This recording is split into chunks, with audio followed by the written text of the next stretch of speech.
unu ga na-esonyere anyị ndị ọma ndị Igbo ibe m unu na-esonyere anyị kwe ngwa ọ ka bụkwa na ọmụmụ asụsụ Igbo ahụ ka anyị ka nọ site na ngwara unu n'isiokwu anyị n'izu ụka ga-abụ bụ iji mgbochi ume na ụdaolu emepụta mkpụrụ okwu. Chikwara ngwara unu na imebe ahịrịokwu ahụ nke ahụ anyị malitere izu ụka ga-abịa n'izu ụka ọzọ. Izu ụka gara aga anyị malitere imebe ahịrị mfe na ntụgharị ya n'asụsụ Bekee. Anyị ga-amalitekwa ime ya ma anyị mechaa ntọala mkpụrụ okwu ndị a, ntọala ọmụmụ asụsụ Igbo ndị n'izu ụka. Mgbe ahụ anyị amalitekwa mebe nke ahụ anyị mebere mbụ.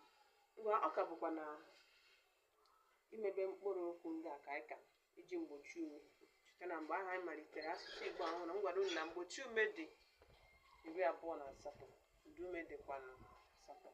Ngwa ka anyị lele anya n'ugbo ụda anyị ọmụmatụ nke anyị wetara n'ụbọchị nke taa. Ngwa anyị abatala na iji ụda ume arọ bụ e, i, o, u ịgbakwunye ya wee mepụta mkpụrụ okwu. Ge bụ mgbochi ume emekọtara ya na o bụ otu n'ime ụda ume arụ mepụta go. Mgbe ịgbakwunye ya imebe ego money. Ịgbakwunye ya i bụ otu n'ime ụda ume arụ imeta igo to buy.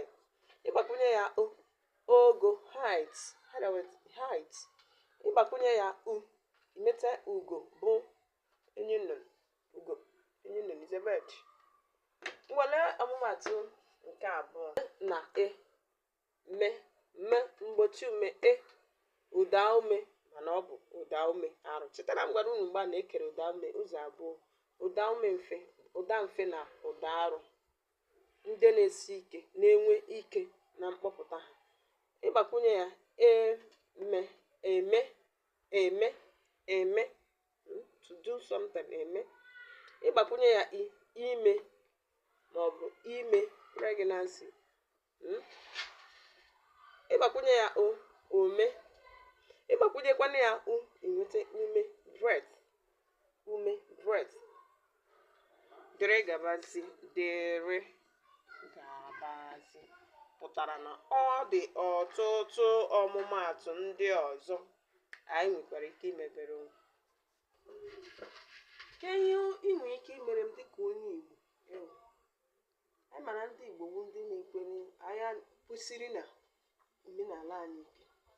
Sọsọ otu ihe nwere ike imere